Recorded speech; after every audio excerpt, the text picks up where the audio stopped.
Somebody's been thinking about safety in the pit lane, even at this, even if it's slightly anachronistic, because they say track cut's so easy to get here when you break the track limits, because it's one of those. It's a sort of track that invites that quite frequently when you're understeering through some of the high speed stuff. Going on to you, Ross. You've been promoted to being the championship leader now. Given all the changes we've had with drivers moving to different classes, you've now been given the win in Pro-Am in Sebring. What are you thinking for this race? Can you build on it and extend your championship lead? I'd love to. I mean, there aren't as many Pro-Ams in the field now that Becky and I think it was Robin have gone up. But yeah, it's. I feel like it's a little bit more balanced. I do want to point out Troy Uyan's done a fantastic job putting together an ELO stratification algorithm. It's actually it's web hosted. Anybody can look at it, and it's split between historic and modern, so that way the drivers can see where they rank among everyone else. It uses the typical driver licenses, platinum, gold, all the way down the list. And then within the series, within CMS, the admins will actually pull out which driver licenses will correspond to whatever classes are being used within a series. So for instance, Matthew Overton is running a TA2 series, which is a single spec. So he has a Pro-Am, an AM, just like this one. So he might split it at, he'd say like gold and platinum, you're Pro-Am, you're silver, and bronze, and then AM, you're the copper. And then here, I believe it's just silver that's sitting in the Pro-Am, which is one of the reasons why it's a little bit more sparse. But just kind of a nod to him for all his work that he's been doing with that. It's really good. He's done a fantastic job putting it together, and I don't believe we're going to have really any more shifts happening among drivers this late in the season. It's something that we've been working on to try and really balance the field. It's still early on. I mean, we've only had a few races now that we've gone into, so everything should be fairly settled as far as where they're at. And a point out to the AM teams. We'll actually be starting that. We had some initially, but a couple that weren't formed. So going forward, we should actually have 3. I believe Angelides and Vinicius Goncalves are going to be on one. I believe Speed Details with Miller and Adam Gray, who's not here today, will be on one. And I can't remember the other one that's coming in. Although Jerry Chen, I believe, is looking at, I think he just formed one right before this race with himself and Carl Strohal, who he's lined up with back there in 22nd, 23rd. A lot going on. I love these 11th hour entries. So like, I think I'm a bit close to cutting the deadline a bit fine, but there's somebody who's like, well, we decided we want to race today. Here's my form. Now let me get out on track for the start. Yeah, all a bit hectic. I'll probably hop off here, guys, let you get back to it. But thanks for putting it together. We always appreciate JPB coming in and running these races. And I guess get your popcorn, get ready for a show. I'm sure we are. Thank you so much, Ross, for taking the time to speak to us, and the best of luck. And hopefully you'll come away still as the championship leader within the Pro-Am class this evening. Thanks, gents. No problem. So it's a warm-up at the moment, Ed. The drivers are on circuit, just getting some more mileage. I don't know whether they'll be doing any race sims during the course of the remaining minutes we've got. But, yeah, so we've got a grid order. Sorry. But yeah, we've got a grid for today's race. So Becky Ely Clark on pole with Tom Lane alongside. Then it's Wouter Verbruin in third place with Ross Smith alongside. So Ross Smith on the second row of the grid. On row number 3, we have got Eduardo Beninca and Dan Herlock alongside each other, with Oliver Day and Adrian Rice on the 4th row of the field. We're rounding out the top 10 are Nicholas Kirsten, who'll be serving a penalty during this race. Likewise for Timon Sufik, they're starting 9th and 10th on the grid. Robert Molin in the pro class now, alongside George Angelidis in 12th spot. Then we've got Johnny Gutierrez in 13th, alongside Tony McCoven on row 7th. Then it's Magnus Dahlgren and John Uyan on row number 8. Row 9 is Mike Bell and Maximilian Petrovsky. And we've got JT Tammy in 19th spot, had a Troy Uyan in 20th place. On row 11, we've got Gilles Lalonde and Jerry Chen, who looks to build on his AM championship lead in 22nd. Carl Struhel and Stephen Miller are on the 12th row of the grid next to each other. Row 13, we've got Vinicius Goncalves ahead of Wayne Hutchison, and it's Stacey Scott and Alexander Schultz on the 14th row of the field. At the back row of the grid, we've got Dan Scott in 29th position, hoping to go far into this one. Yeah, so we've got a couple more drivers joining the grid, as well as the 29. We've got Peter Meyer and Antonis Papanopoulos, who I believe did not set times during that qualifying session. A lot of drivers in the field, Ed, more than we expected, actually, thinking of it. But there are, with the standing start, we've got no overtaking happening until after turn 9. Vitally important that they don't get involved in any first lap mayhem. Absolutely. It can be, with a full field of 31 cars now, it's going to be quite hectic out there, and they're all going to be bustling for real estate once they're released from sort of turn 9 onwards at the middle of that first lap. So it is so crucial you don't trip up at the early phase of the race, because you could just give yourself so much more work to do than you really want to. In endurance racing, it's always important to have a clean race, not just that you've got the fastest car necessarily. So you do tend to see a few upsets here and there. And somebody like JD Tammy, much further down the field, will be relying on trying to get the fuel mileage to work in his favour. But of course, he's got a lot of less experienced drivers with not quite as many wins to their name in their CVs. So he's got to be careful that he doesn't catch any of them out at the wrong moment by making a move up the inside into one of the hairpins, for example, and then suddenly finding somebody turning across on him. That's what you really don't want. But of course, if you don't take any risks, you're going to guarantee you stay at the back. So it's risk versus reward as ever in all forms of racing, but especially here at Mugello. Yeah, so it's 2.55 litres per lap that these drivers will be running in, depending on how much fuel they're saving in on each lap they do. So it is down to them to decide when they do fuel save over the course of the next couple of hours before they do go full hammer towards the end of the race. We've got around about 5 minutes of the one-up session to go, and looking at the other circuits as well. During the course of this season, Ed, which ones are you looking forward to most, actually? Because we've got a lot of brilliant circuits. Mugello is not the only Italian circuit that the series will be racing at. We've got Monza as well, which is a couple of rounds after. We've got Le Mans as well, Silverstone, Hockenheim, Motorsport Park, Spa, Brands Hatch, Fuji, and Sandown. Any of those in particular you're most looking forward to? Well, there's a lot of interesting ones then. Of course, we always got to remember these are the 1985 versions of these circuits, as the CFAX logo you see on screen very clearly denotes. But anyway, of course. Oh, not in the US, of course. The US wouldn't have CFAX, but but as the TurboGrafx 16 graphics clearly indicate, there we go. Is that a more universal one? Have I nailed that, Paul? So anyway, Le Mans, of course, it's not the version we have in 2025. It's the version of pre-chicanes, of course, because they were all put in 1989, of course. So if you've ever seen the Steve McQueen movie Le Mans, it's going to be very, very similar to that layout. And then, of course, the old Hockenheim that used to go off into the trees. Mosport in Canada, that's always been a little bit of a favorite of mine. You don't see that too often in endurance. Brands Hatch, of course, used to hold a lot of endurance races in real life. A little bit an unusual endurance track because it's quite small compared to some of the others. And then, of course, Sandown Park in Australia, if memory serves it. Am I remembering that right, or is this Sandown somewhere else? But that's one I'm a little bit less familiar with. But yeah, all the others, I think, already brilliant tracks, but seeing them in the 1985 glory, a very, very unique challenge. And I think we're about to get going. Yes, we are. So with the drivers are lining up on the grid then for the 250 kilometres of Mugello. Becky Ely-Clark in her first race since being promoted into the pro class, on pole position with Tom Lane alongside in second place. We've got Wouter de Bruyn and Ross Smith next to each other on row 2, and the drivers are raring to go at 49 laps around Mugello, and they are going on their formation lap. It's just the pace lap before they go onto the grid. And yeah, they've taken the opportunity to warm up their tyres before we get going, and so we've got a few more minutes before this race does commence. So George Angelidis, yeah, he's qualified well in the AMs, has to be said. You know, the highest of the AM drivers on the grid in 12th position.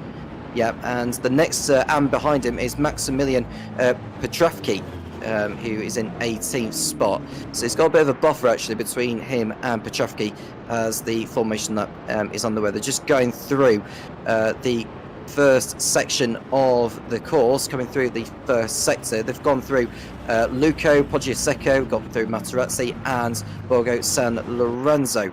And you could just see the drivers just coming through that. I think they are separated at the moment by the looks of it, unless they're just catching up there. Maybe someone a little bit slow away. They're in their sort of single file almost, so they will be going back onto the grid for a standing start, not a rolling start as far as I'm aware. So we are looking.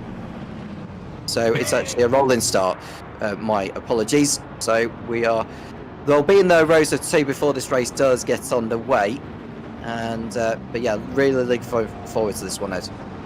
Yeah, of course. You think Mugello rolling start? I think people who are watching the Tuscany Grand Prix in 2020 might be having post-traumatic stress flashbacks, but nonetheless, anyway, I think these drivers are pretty sensible. And yeah, it's interesting talking about George Angelidis because thinking about what Ross Smith said, the Lancia LC2s could be a bit of a threat. Eduardo Beninca in 5th as well, right behind Ross Smith. You could tell he had very much had Eduardo on his mind, as well as the likes of Oliver Day a couple of places further back. The Jaguars, of course, could also be they're a little bit more of a wild card because the highest of those is, of course, Dan Herlock right behind them.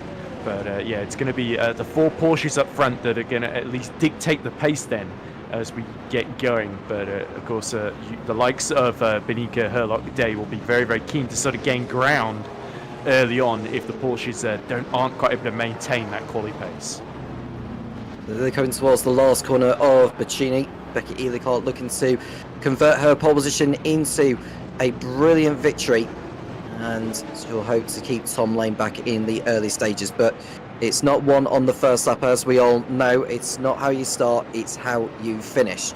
And Ross Smith, will be starting from 4th place on the grid, or 3rd, as we've just seen the time terror. Yep, so the drivers are ready to go, waiting for the green flag, and we'll be racing here in Mugello. We'll wait for the green flag to be waved, and we are off. No active overtakes around the first half of the lap. They'll start doing it around after turn 9, but Becky Ely Clark pulling away at the front ahead of Tom Lane, with reports of contact around turn number 1. But we are, so far, no major dramas. Wouter de Bruyne holding firm in 3rd place under Dan Herlock. Ross Smith has dropped back a couple of positions from his starting spot. But we've got Dan Herlock in 4th place, Eduardo Beninca both up a couple of positions. The yellow flag in sector 1. We'll find out in a moment. And Gilles Lalonde has gone round, apparently, but the yellow flag has cleared. But so far, so good, as the yellow flag's just come out again. Yeah, a couple of incidents a little bit further back then as Becky Clark just going through Arrabbiata 1, and Tom Lane, I think he's really struggling to warm up those tyres because they're looking a little bit all over the show. He tries to keep Ely Clark in sight then, but this is exactly what Becky Ely Clark would have wanted. But yeah, it's all just about staying on the road at this early phase, and remember, we have got to keep the rain in mind because the forecast is we are about maybe potentially 5 minutes or less away from 2 minutes actually from a shower beginning, a bit of light rain that could stay with us for the next phase of the race. A replay to show an incident around the first lap. This is Gilles Lalonde going round. That's why he is at the back. I don't know whether he's come together with someone or whether he's just going to fire his own accord. He's going to fire his own accord in the gravel at turn number 2, and he'll get going again without rejoining into the path of anyone. Well, he's spun into the gravel actually. Yeah, he's spun into the gravel, has Gilles Lalonde, so he's fallen a bit further back than desired. But as you say, yeah, because he was trying to avoid somebody that spun ahead of him in a very similar Porsche or Lancia, I believe. Yeah, we think it might have been John Urin, but we'll have to get confirmation on that. But yeah, it's very, very tricky. We said this at the beginning. When you start further back in the pack, there's going to be a bit of contact. It was John Urin then who he was trying to avoid. He is still going a little bit further down the field. So both drivers still in the race, crucially. So plenty of time to make that ground up now. But look at this must be Wouter de Bruyne under attack from the Lancia of Eduardo Beninca. And Beninca, who of course stayed out of trouble. I think there was a little contact with Ross Smith and these two early on. But now Beninca looking just much more confident down the marches ahead of him. So that tells me that the Lancia is much quicker at warming up its tyres here. Yeah. So race order: Becky Ely Clark ahead of Tom Lane in second place, is Valtteri De Bruyne in third, and Eduardo Beninca, you can just see in your picture, in fourth place. Then it's Ross Smith, the highest of the Pro-Ams, in fifth spot. Then we've got Nicholas Kirsten and Timon Suvek in sixth and seventh. It's Johnny Gutierrez, Dan Herlock, and Mike Bell running out the top 10. The highest of the AMs is still George Angelidis. He's down a couple of positions from his grid spot, but he is still ahead of all of those within his respective category. So the rain is imminent, but how intense are we expecting it to be? That's the £1 million question that we'll be looking to in a moment. We've seen a replay here. JT Tammy is, well, I think he may have been involved in an incident on the first lap, and he's probably gone off circuit by the looks of it. It went wide at turn 3. I think he got knocked off by Ewan. So is it John Ewan that he, well, he got a little tap which made him go off the circuit. Someone else went off the circuit as well. So a little bit of pandemonium going on around the first lap. It was just like one driver going off the track, and then the next corner, another driver going off the track. We'll find out in a moment who they were. But we're on, it's showing lap 4, but it's technically lap 3. It included the pace lap, which the drivers did before the rolling start. So we've got an incident further around the circuit at sector 3. We'll find out in a moment who that involved.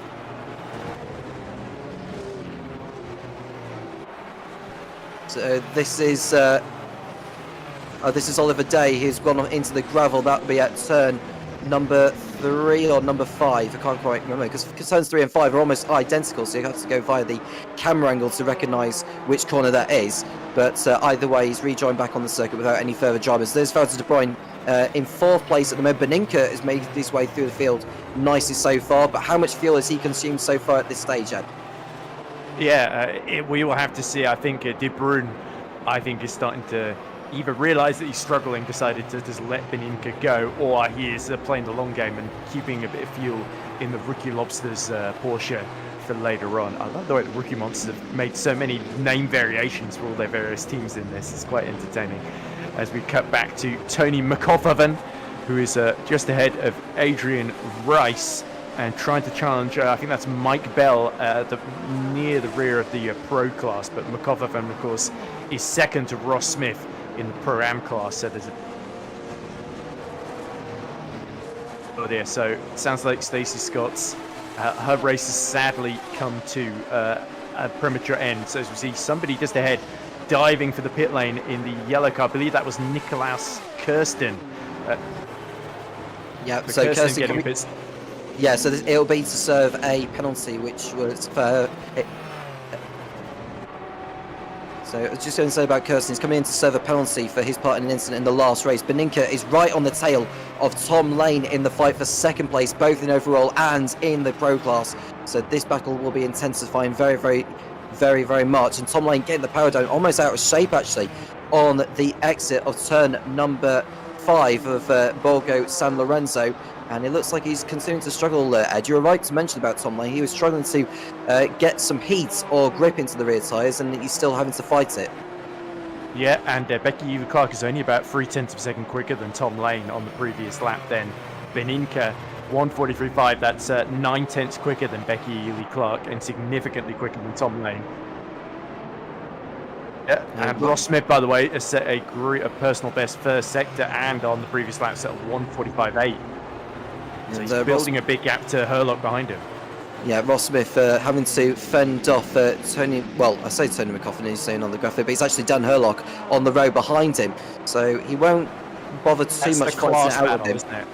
Yeah, so that's the class battle he's shown at the bottom. So those are not the two cars you can see on the screen. You can just see the gap between Smith and McCoffin, who are 5th and 10th overall, but 1st and 2nd in their respective classes. Dan Herlock on the tail of Ross Smith in the battle for 5th position overall. There's a yellow flag briefly in sector 3, but that's cleared away very, very quickly. So Wayne Hutchison is the man that caused that yellow flag. We'll find out what happened to him, although he's probably just dropped down the order. But Stacey Scott, as you mentioned, cannot just find a break to catch, can she? Yeah, really, really unlucky. And when you need some experience under your belt and stay out of trouble, sometimes this is exactly the sort of nightmare scenarios we've just seen on screen. Herlock passing Smith, but this is what happened to poor Wayne Hutchison. Is Hutchison the one just going off track here, just after San Donato there? So yeah, that would be Casanova that he just went off before rejoining into Savelli turn 7 there. So it could have been a lot worse for Wayne on that one.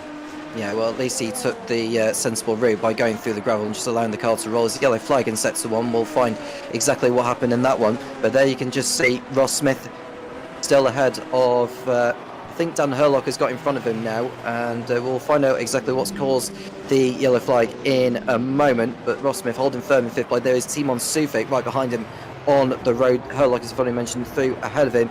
And behind Sufik is Mike Bell, who's got 4 seconds to make up of him before they start going into battle. And the yellow flags are continuing to flow in more and more and more. Tammy in trouble. He's dropping down the order in Aston. So potentially Tammy and Rice have come together, is what's happening, because they're both dropping down. So this is Daniel Scott, who's had a moment somewhere around. This is on the exit of San Donato, through into turn 2, or he just went too deep really, and caught the grass as the rear tyres caught it and gone into the gravel. So he's lost time there. He was battling amongst, couldn't quite see who was battling there as we went to the replay, but we'll find out soon enough. But Ross Smith, who has dropped back now, I think he's been overtaken by, although his team on Sufik is still right behind him. And yeah, continuing to dice out between these two. It is still early days in the race, but we do expect Sufik to make his move very, very soon. Another incident had occurred a moment ago. So this is JT Tammy and Adrian Rice, who have come together. This is on the exit of Arrabbiata 2, and it's it's pretty much a concertina there, because he tried to avoid a car which made him go for a spin, and yeah, that's very unfortunate there for the number 56, having to get the car spinning around there. Hopefully he hadn't taken too much damage from it, but he continues on his way, and Smith's still ahead of Sufik. Yeah, the 56 was sort of reversing a bit there, and I think it was Tammy that just in the 66 Aston Martin just couldn't avoid him in time, sadly. So just horrible luck for JT, for both of them really, because it's not a situation you want to be in either side of that, to be quite honest. But we did actually, by the way, just see a move for the AM lead. Petravki has just been overtaken in the last lap or so by George Angelidis. So yeah, Angelidis continuing his rise, and the gap 6/10 between the Lancia and the Porsche. So Angelidis, the Greek driver, certainly on a high at the moment, and Petravki will be keen to keep him in sight. But again, there could be a bit of fuel mileage difference between the two as we continue to watch Ross Smith holding off Timon Sufik for 6th overall. And it's Benica. He's taken 2nd position off of Tom Lane. There we go. So the 2nd place changes hands. Yes, absolutely. And then fastest up of the race, Eduardo Beninca has posted as well, 1:43.5. He's now ahead of Tom Lane into 2nd place. We didn't see the overtake. I assume it was down over at San Donato, the most designated out. And Tom Lane continuing to struggle to get his rear tyres up to temperature, getting out of shape from turn 3. And Beninca goes straight on. Ooh, not sure quite what happened there. That looked like some sort of issue. He seems to have got things under control now, but that was very, very unusual. Like maybe there was a little snap at the apex there, and he decided to just go straight through the gravel rather than spinning around and losing even more time. But it's certainly lost him that 2nd position that he worked so hard to get into. Update on the rain, by the way. It went up to sort of 6 minutes away at one point. We're now looking at the rain being about 2 minutes away, and we're still looking at a very, very light smattering of rain. But it should be consistent for the rest of the race we're looking at. Well, the windscreen wipers aren't being used yet by the drivers, so it's not particularly the rain that's the cause of Beninca going off circuit, but he'll want to make sure he makes it through the corner next time around. We are seeing another battle raging on as well, and we'll come away from that.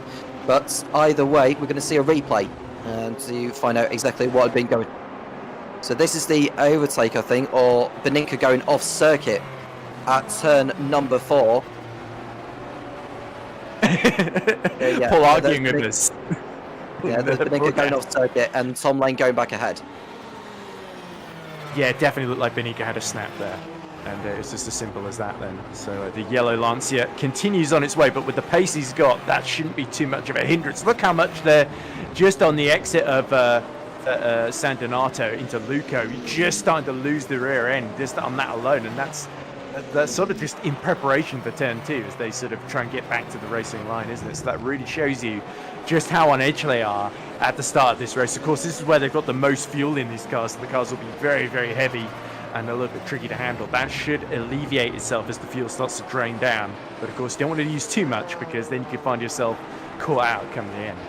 Yeah, I think when the rain comes down, Ed, they'll be at slower speeds anyway, so it could be important for them to just use up as much Suvic's fuel. out. And Suvic has retired from the race. We'll find out exactly what has happened to Timon Suvic, who was running in the top 10. And I don't know whether he came together with someone, but it looks like his race has come to an end at this early stage. Yeah, he was right behind Ross Smith as well. It sounds like it was as simple as his internet failed him and he got disconnected then. So that is gutting there because he was looking good for a... he was looking good for a top 7 finish in the pro class at the very least there. So that's valuable points gone begging for him.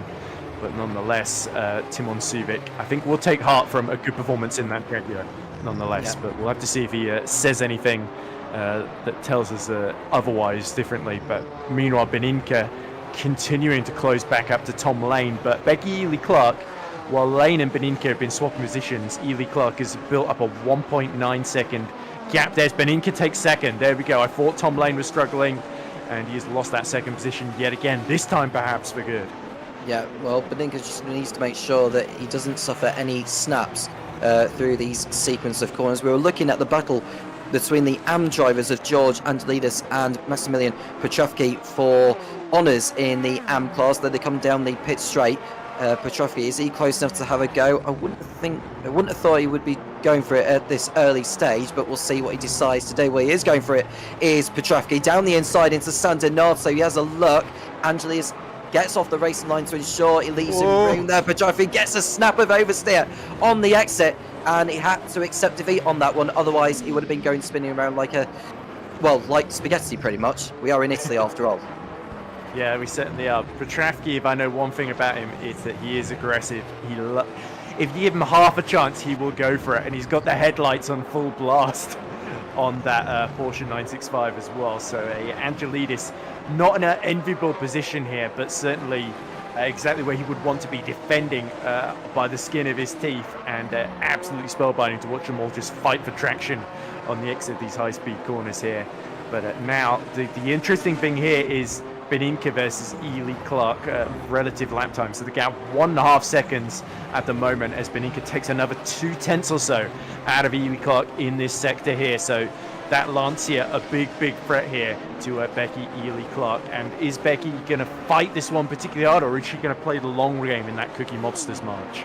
Yeah, so this is going to be a test to see who can save the most. We mentioned about how much the Lancia can save compared to the Porsche, but they've gone over the line now, Ed, and I can tell you that Beninka has taken half a second out of Ely-Clark's margin on that tour alone, so he is very much coming into his zone. And coming into his zone, I would say, over the last few laps is Maximilian Petrovsky, who's behind George Angelidis for the AM lead here. Petrovsky came close to sending one at the inside, which didn't work, but is he closer this time?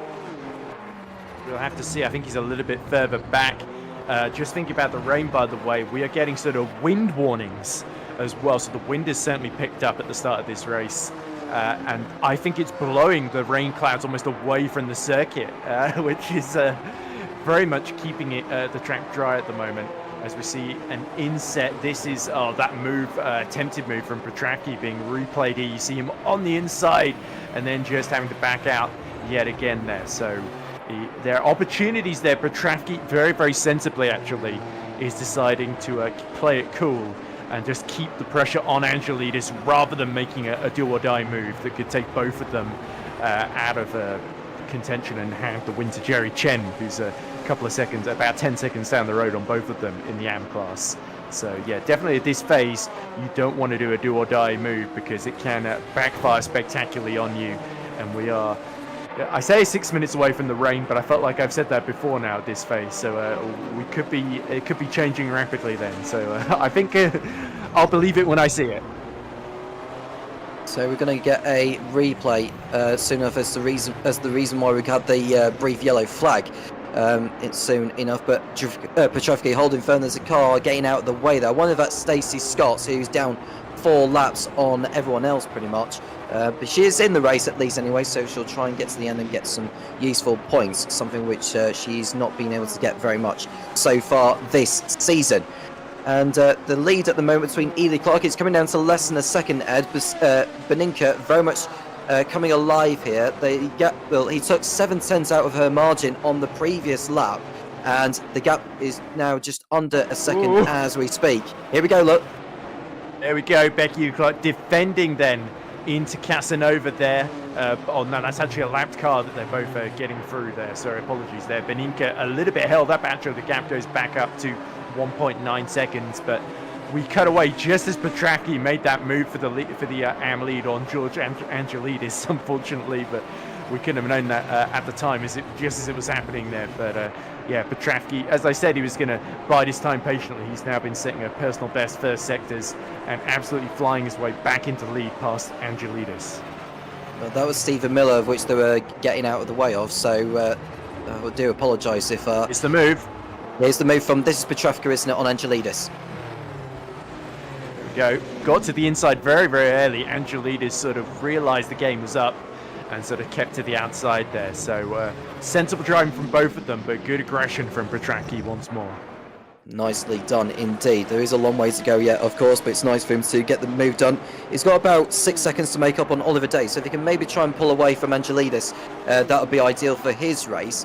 And Jerry Chen will be aware of the situations. Third in class right now is Jerry Chen, the leader in the AM standings, who hopes to continue his good form. There's Becky Ely Clark.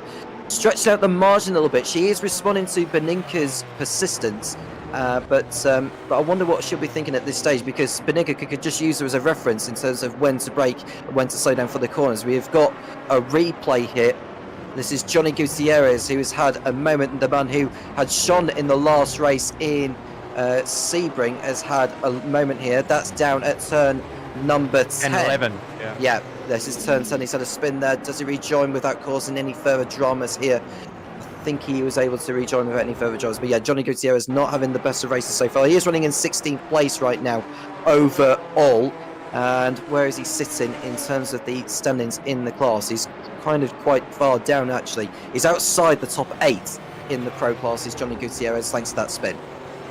Yeah, you saw actually that there was a lick of flame from the exhaust, so I wondered if Johnny had an issue while downshifting, where it lost grip. Yeah, and Beninka, another fastest lap to his name, of course. He is just absolutely eating the gap between himself and Becky Ely Clark here. So Ely Clark, no more lapped cars on the horizon just yet to bail her out here. So she will have to really defend quite well here to keep that Lancia at bay. Or does she decide to play the long game? Still quite a way to go in this race on lap 13 of 49. So over 30 laps left to run.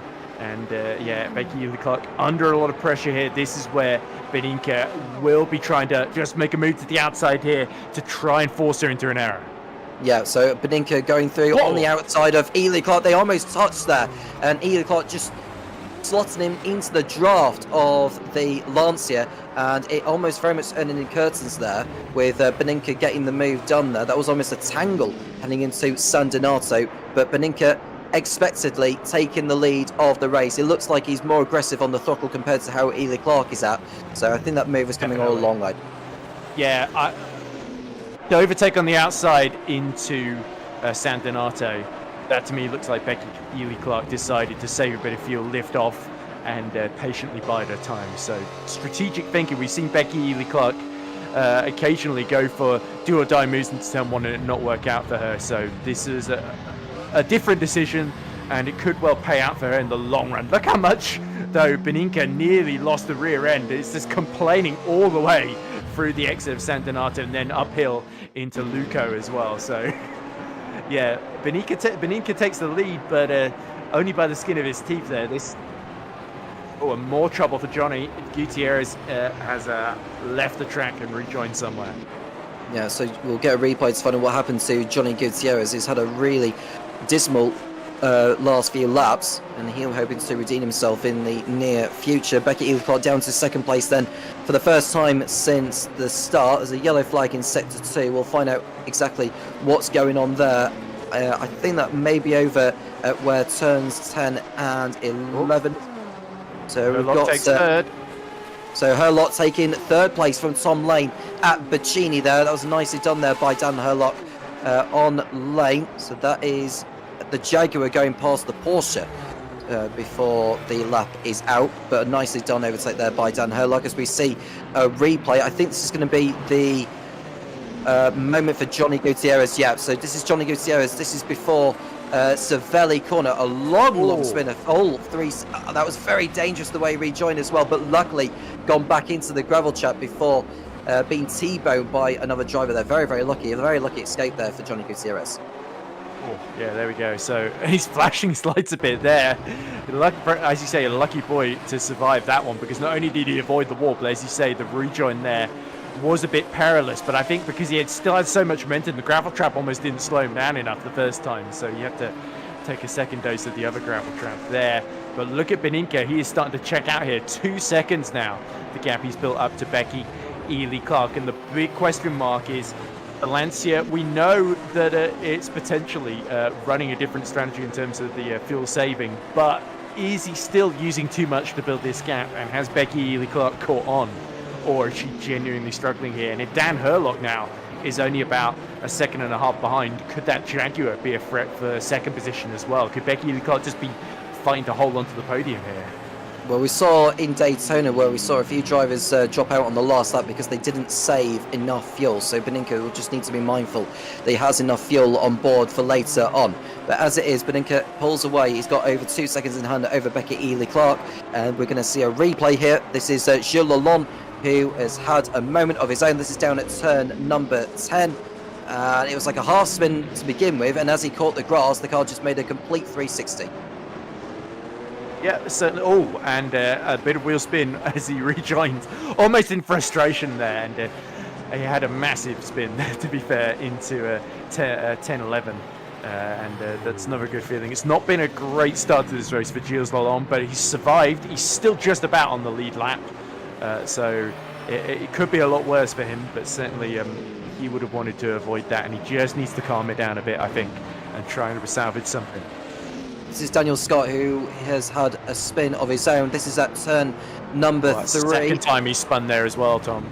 Yeah, so he's having trouble going through that corner since the race has started there for Daniel Scott. Looking at where he is in the pecking order, as far as the order 28. Is concerned, he's 28. Yeah, he's apparently been in the pits as well as Daniel Scott, so that explains why he's so far. Robin Milling is other Rookie Monsters driver. So that's the guy in 8th though, Robin Milling. Yeah, well, he's 8th overall, 7th in class, hence why you can see on the graphic at the bottom that he's fighting over 6th place in class with Mike Bell. Ahead of him is Ross Smith, who is the highest of the Pro-Ams so far, going very far. We've got Adrian Rice in the pits. As far as we know, he's in 22nd position. I wonder why he's in the pits at this stage of the race. We're not even a third of the way through, so I wonder if he's picked up some damage at some point around the last lap or so. But yeah, it's not been a good race by Adrian Rice's standards. Yeah, it was certainly looking more promising early on in that Pro-Am class, but yeah, nobody's quite been able to match the pace of Ross Smith. Tony McCullough in the closest, but he's still about 4 seconds down in his Porsche 956, trying to close in on the March Porsche. So yeah, we'll have to see if McCullough can continue his progress. He's about 1.9 seconds behind Robin Mulling, but a big gap behind to Oliver Day, 16.7 seconds there. So yeah, McCullough could well be the only man that I think could stop Ross Smith from taking the class win today in Pro-Am. But meanwhile, Becky Ely-Clark has started to get on song a little bit more with Eduardo Beninka. Their lap times have started to converge in the 45.9s here. So the gap 1.8 seconds as it stands, and Dan Herlock is going faster than both of them though, about 8 tenths behind Ely-Clark. Herlock coming into his zone in 3rd place in the Jaguar within a second of Becky Ely-Clark. So we expect a potential battle in the near future involving those two. And an update on Adrian Rice is that he's retired from the race. Whoa! Yeah, and there's a car off. Is that Goncalves? It's just gone off there. No, I think it's someone else, isn't it? But we're looking at the battle for 2nd place. It might have been Wayne Hutchison, but we're looking at the battle for 2nd place between Becky Ely-Clark and Dan Herlock. We expect to see an overtake. There is a bat marker ahead of him. Now, the bat marker doesn't need to just move out of the way, but it cannot be involved in this battle. That's nothing to do with them. And we can just see Herlock looking for a move into Pacini, but Becky Ely-Clark is finding a gap past the bat marker there. Who's that they're just going through? It's Conclaves, I think, because the leader's already lapped him. Yeah, so the leader's already lapped and finishes Goncalves, so he's dropped down the order to 25th. And so Dan Herlock is into the slipstream of Ely-Clark within range to attack. Entering San Donato, will it be a similar move to what Beninka did earlier on? And it's not on this occasion. Herlock remains behind. Yeah, there wasn't quite the opportunity. Daniel Herlock needed Becky Ely-Clark to be held up a little bit more there by the back markers. But we've now seen in quick succession Adrian Rice and Wayne Hutchison, who had issues early in the race, either deciding to retire or having that decision forced upon them. Looks like the two of them may have bumped into each other. Well, Wayne Hutchison is out of the race from what we can see on the timing pages. We'll get an update as to what happened involving Rice and Hutchison. But Ely-Clark is still in 2nd place for the time being in your picture in that purple-ish liveried car ahead of There's the definitely Jaguar. purple on it, Tom. There's definitely purple. There's definitely purple on it. It's kind of difficult to tell if it's purple or if it's a pink, but it's mainly purple. It's predominantly purple is what I can see in that Cookie Mobsters machine. But Dan Herlock will know that it's her ahead of him. And Here comes Herlock. Yeah, and we did say that we don't be at all surprised to see drivers sending one up the inside at other corners to San Donato, and Herlock going for a gap on the inside, and Ely-Clark, as soon as she knew that he went for it, she wasn't going to fight it. Oh, there's a car. big crash! Big crash. On the exit of the penultimate corner, we'll have a look at the replay to see what we can find out. So he's picked up a problem somewhere, has Wayne Hutchison. Ooh, was that Rice who hit Hutchinson then? It looks like Scott's car. So there is... so he's struggling already, and then, the track's completely blocked for Daniel. So not much he could have done there. That's a T-bone between Rice and Hutchison, hence why Rice came into the pits and Hutchison retired shortly after. It's Scott and Hutchison, though Rice has had a separate incident, I think. So Rice has had a separate incident as far as we know. But in the meantime, despite the fact that Herlock avoided someone going off the circuit, I don't know who it was that collided with that bat marker that went off on the exit of turn 14, but that was a wild shunt, Ed. We'll get a replay to find out what happened involved in that. I wonder if it was Stephen Miller as well, because he's at the very back of the field now. They literally went up in the air. I think they were just trying to get out of the way of the leaders, and unfortunately, they did so in the most spectacular fashion. So here's what happened to Angelidis then. This is George Angelidis, who is.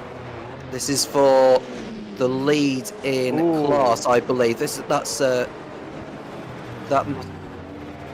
someone going off the track at San Donato there. Very lucky to avoid the wall. I think going back to the incident on the exit of turn 14, which is where Herlock and Ely-Clark are going through, it might have been Stacey Scott's, because it's shown that she's now out of the race for good. She. It looks like a pink car that went off the circuit at turn 14, but yes, I think she's back into pit road for good.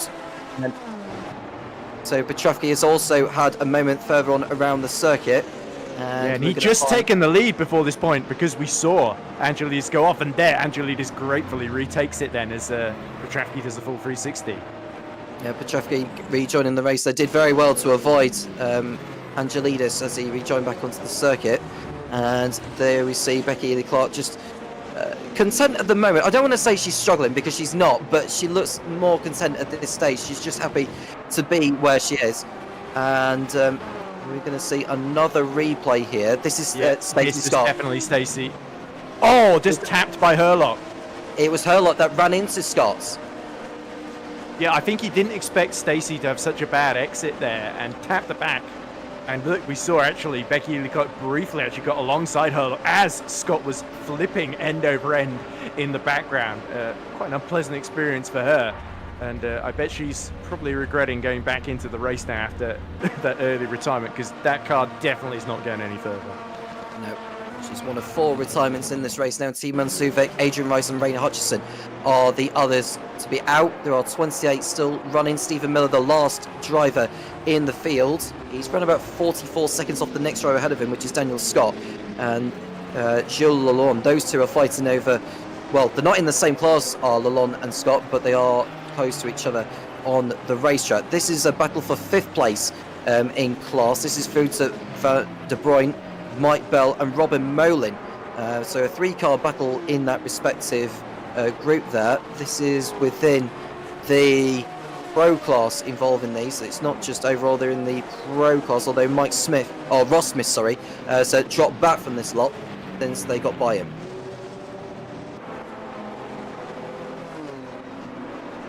Okay. I think Paul's trying to tell me something and I'm worried about interrupting him, but I know he's not showing on stream. Yeah, so I mentioned Tony McCofferman earlier starting to close in on Ross Smith. He's about 4 seconds behind a couple of laps ago.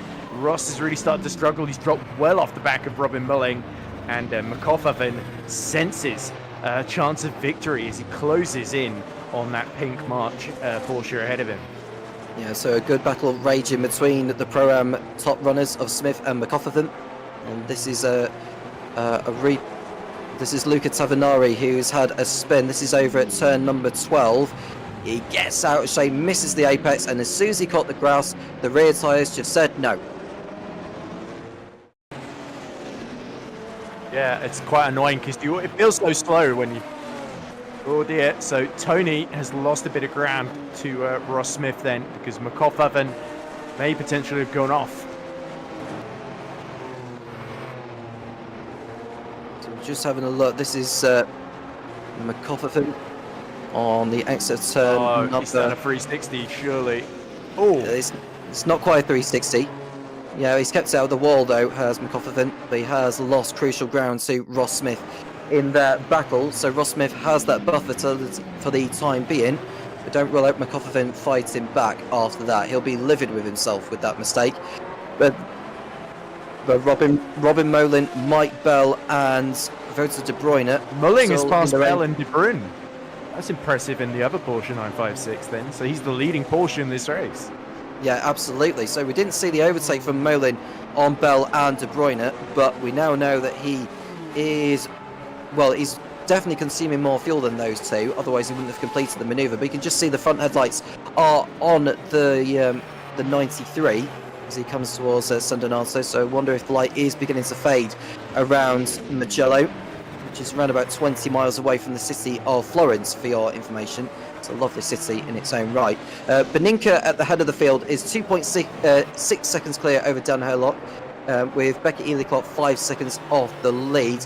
It's looking pretty stagnant towards the top end of the field, Ed. Indeed it is, and Angelidis, by the way, after Petravski's 360 earlier, Angelidis has pulled out a slight lead of nearly 2 seconds now, with Johnny Gutierrez splitting the two of them, so a bit of a Lancia solidarity. Johnny Gutierrez starting to back Petravski up a little bit, even though he's not in the same class as Luca Tavanari. We saw have that issue early on, hit the wall. He's taken the Jaguar into the pits. Whoa! So this is had a collision. That's it. De Bruyne has made a mistake. Mike Bell had to avoid him there, and while they were both slowing down, ran the outside of both of them, went Robin Mulling up to P5. Nicely done there for De Bruyne going through, but I think Luca Tavanari is back in the pits because De Bruyne was the one who spun. Yeah, sorry, my apologies. What I was going to say is that Luca Tavanari is back in the pits, presumably with damage, because he did hit the barrier at turn 12, which had prompted him to make his way into pit road, so his race is heavily compromised. But Robin Molin, as you rightly mentioned, Ed, is up into 5th place. De Bruyne was the one who had the spin. Yep. Interesting things going on near the front. Lap before this one, Daniel Hurlock was 9 tenths faster than Eduardo Beninca, our race leader. Last lap around, they're matching each other now. 1:45.4s for both of them. So yeah, Beninca potentially being the first to run into the traffic puts you in a difficult position. Tavanari, I think, has gone back into the pits, potentially for more repairs, so he is having troubles, is looking. Yeah, he's not having the best time of it by any means. And as you've already mentioned, the leader is coming around to the lap back markers. He's coming up towards where Nicholas Kirsten is. Yeah, so Robin Merlin getting the gap down rapidly on Tom Lane. You can see man on track. Yeah, easily the fastest man on track compared to the leaders. Set his personal best up of the race, 1:44.1. The leaders are setting 1 minute 45s, if not slower. So Molin is very much coming into his stride as he closes in on Lane, who continues to struggle to get the power down through Arabiata 1 and 2. Is Robin the only one who was just saving fuel in the first stint? Because I almost sort of forgot that Robin was in this race in the first 20 minutes or so, because he was just sort of hanging back, staying out of all the action. And now he's really started to up the pace because, as you say, yeah, we're at about half distance. So if you've got nearly, 40 laps worth of fuel or so that you've been saving, now's the time to start using it. So, and for good measure, we see a back marker. That's a Castrol Jaguar that they're both about to lap here. So Tom Lane, who started on the front row, is now about to be absolutely gobbled up by a ferocious-looking Robin Milling. I think this is a foregone conclusion now, because Molin is right into the slipstream, and, well, he was for a moment, and then he just backed out of it. So I wonder if he got the power down a little bit too soon. So they continue on their way. Molin's time compared to Lane, it won't be as quick as the last lap that they posted. In fact, he's lost time to it, so he remains behind. Yeah, a lock up on the front for Molin, so he remains behind Lane for now. And you can just see he's squirming all over the back of him, Ed. Yeah, I'm giving up on the weather radar, by the way, because it keeps saying, it keeps delaying the rain by a couple of minutes. So I'm going to assume it just is not going to arrive until I see it. But, big moment for Tom Lane there, coming out of Borgo San Lorenzo there. The rears are crying enough. So not just fuel you've got to worry about, those rear tyres are screaming on the back of Tom Lane's purple and orange car.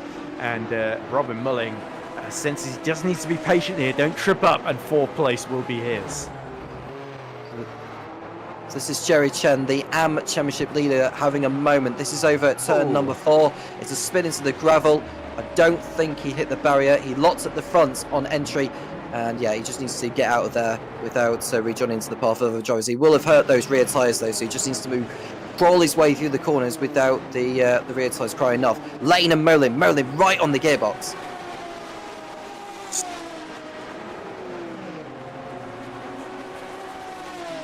So we're just being told moment there for Petravki as he fights with Angelidis for the AM there. But Tom Lane, still under maximum pressure to try and nail these exits here. But yeah, Mulling not quite able to get through just yet. And I wonder Robin Mulling saying, look, if I can't immediately get through, I'll just save fuel here because, race leader in. Yeah, so that'll be for tyres for Eduardo Beninca. Yeah. Yeah, well, they lied to us, Paul. Well, I'm curious to know whether it's new tyres he has decided to put on there, because we have seen drivers struggling to get the power down out of corners. So Beninca feels that a new set of tyres are what he needs at this early stage. It may not be for fuel, but looking at the pit stop times, yeah. So we are. I don't think the pit stop would have been. Yeah. So the pit stop time is up on that, as we've got more drivers in the pits as well. We've got Oliver Day in the Lancia. But you can just see Molin continue to find his way through. On the inside is Ariel for Robin Molin. But Tom Lane able to shut the door in time. Very lucky that Molin backed out of there. Otherwise, it would have been both of them off the racetrack. Yeah, there we go. That was moments away from disaster there, but a good restraint once again from Robin Mulling. But look at this. There's almost a battle a lap down going on ahead of them. Not quite sure who those two are, but surely somebody's got to get out of the way here. One of them does, and now the Castrol Jaguar does likewise as well. So the road clear for Tom Lane, mercifully in time. But yeah, Mulling starting to flirt with disaster here as he craves that 4th position. I think it was Stephen Miller that they were getting through. Stephen Miller all the way down 2 laps on the leaders. As Molin out of shape on entry to Bachin, and he wants to just take all the track possible without putting it on the grass, because we've seen drivers spinning around by putting the rear tyres on the grass, and Molin is not close off. He's not going to be within attacking range to overtake Tom Lane into San Donato. The other thing that's happened is that Tony McCoffin is back within half a second of Ross Smith again and trying to challenge for the Pro-Am lead. So Smith once more on the defensive, as he has been the entire race. And this is a replay of Petravki versus Angelidis into turn 1. So we're going to see an overtake from what looks like Petravki on Angelidis on the inside. And way too deep. Went way too deep there, did Petravki. And that explains why he went so far wide and he just couldn't slow down. Yeah, and I think serves him right, really, for just carrying too much speed into the corner for Max Petravki. He's down to 16th position. He's still in 16th place, even with... we've got more... We're just seeing... Mulling weaving all over the show. Yeah, he's harassing Tom Lane, it's safe to say, for Robin Molin, as they fight over for 3rd place. Molin on the inside of Lane. And so it looks like Ross Smith has picked up some problems as well. We'll find out. He's got pressure. McCoffin is turned the pressure cooker on. That's what's happening. So, but yeah, as they continue on, they are. It's absolutely unbelievable racing that we've seen so far, Ed, with drivers within their own classes just fighting amongst each other. This is a battle for 3rd place on screen. Yeah, keep your eyes on Beninka, because of course having to use up more of those tyres to make the pit stop. Can he regain that ground, or how much ground can he regain? Whoa, and Am leader into the pits as well, so Angelidis clearly was starting to run out of rear tyres as well. I think a lot of people gambled on the rain, and they've been disappointed so far, because there's been no sign of it whatsoever. It always seems to be a bit out of the horizon and blowing away. The wind is too strong here at Mugello, and Mulling hoping the wind can power him past Tom Lane, but Lane has actually held up really well in a very challenging situation here from Mulling, who clearly is just looking that much more confident at the moment, but he cannot find the room he needs to get through. Yeah, well, if he's going to go through Mulling, he needs to do it now, because he'll be consuming fuel every time he gets the power down. You can see on the inside of Tom Lane goes Robin Mulling, and that move was coming all along. He got fed up and waited behind, considering how long he'd been. And here comes Mike Bell as well. This is Mike Bell, yeah. They're coming through Casanova and Savelli. Tom Lane beginning to really lose momentum at the moment, but there's no sign of the rain coming down, but it feels like the wind speeds are picking up a little bit. Yeah, certainly, and with the aerodynamics on these Group C sports cars from the mid-80s, they can be a little bit sensitive through the faster corners, especially Arrabbiata 1 and 2, as we cut back to McCoffin recovering from his spin and starting to put the squeeze on Ross Smith there, as he's trying to look to the outside. They look like Ross lifted off very, very early at the exit of Arrabbiata 2 and into Scarperia turn 10 there, and that created a small opportunity for McCoffin. But yeah, Smith has just got to be looking at his wing mirrors rather than the race circuit here, and he's just starting to get very erratic here as he is really making mistakes under pressure. McCoffin licking his lips excitedly. Yeah, well, Smith had a horrible exit out of Arrabbiata 2, hence why McCoffin had closed in on him. I wonder if Smith may decide to come in for tyres, because he had a really poor exit on the exit of Arrabbiata 2, and that might prompt him to head into pit road to get another set of tyres on, but he remains out there for the time being. But how much will McCoffin fancy having a go on Smith? Well, not at this stage, because he's way too far back. Yeah, the problem now is that if you pit for tyres, you've got to commit to that strategy fairly early on, like Beninka and a few others have done, because otherwise you're pitting late enough in the race that you're not going to feel the advantage of those fresh tyres. So there's a point where if you stay out long enough, you may as well just continue staying out, unless something crazy happens, like it starts raining. Well, Smith is holding firm at the moment, not getting any other updates of pit stops going on at the moment. What I will say is that Herlock has a 3.7 second margin over Becky Ely Clark. We're going to see a replay here. Who's this? Is that turn number? This is Alexander Schultz, who spun at turn 13. keeps it out of the wall at least, or so we think, because he's not going to find grip on the grass there, Ed, but he rejoins safely. Yeah, there we go. And I say they safely. Someone had to get off the racing line to avoid running into him. Yeah, Purple Jaguar there had a bit of a heart attack, but the XJR continues on his way unharmed as we cut back to Tom Lane. Now look at Mulling starting to pull away. He's got much better pace. He's now in the top 3, of course, with Beninka having pit. Beninka, by the way, 32 seconds off the lead. So even on the fresher tyres, fuel management still a big factor, although he has to set the fastest first sector of the race. He's about 4 seconds behind Mukofovin is Beninka. So yeah, well, he may only be saving by 4 tenths, but yeah, he is getting closer and closer to his ultimate pace then. So that is a bit of a worry, especially for those who might pit later for tyres and get undercut here. But it makes her staying out. The only way to hold on to the lead is we see Schultz having another spin. And another Jaguar spinning as well. So Jag is all over the show at turns 1 and 2. Yeah, Schultz going for another spin at San Donato. Hopefully rejoin without any further drama. Gilles Lalonde is in the pits for a change of tyres. But there is Mike Bell, who is right behind Tom Lane. Not really going for it at the moment, but it feels like Lane is beginning to struggle. You can just see Robin Molin not too far ahead of this lot, so it's not like he's gone off into the distance as Molin since his overtake on Lane not too long ago. And then we can just see the onboard view. This is on the front right tyre of Mike Bell as they head through Arrabbiata 1 and 2. Tom Lane just beginning to pull away a little. You can just see the tyres crying enough. The car all over the place through the right-hander. Yeah, and Mike Bell hoping to put a smile on his face, a powerful smile indeed, if he can get through on Lane here. But Tom Lane, who's gone backwards really from the start of this race, is going to be desperate not to let Robin Mulling and the podium escape out from view. Lane, I think, actually might start worrying about Beninka, such as Beninka's pace. 32, less than that, less than 32 seconds down the road, of course, because that's the gap to her lot. Yeah, 1:44.9 then, so that's about nearly 2 seconds a lap faster than all of these runners, just from third, fourth, and fifth. And into the pits, there's that Mike Bell deciding he's sick of looking at the back of Lane and he wants some fresh tyres. Yeah, so he's not hanging around. He doesn't want to be sat behind Tom Lane lap by lap by lap. So Mike Bell, I think at this stage of the race with only 20 laps remaining, if there was a time to make a pit stop, yeah. So we're going to see how that plays out. Some drivers going to the end without stopping, others pitting. So we've got quite a race on our hands. This is where strategy comes into the fray.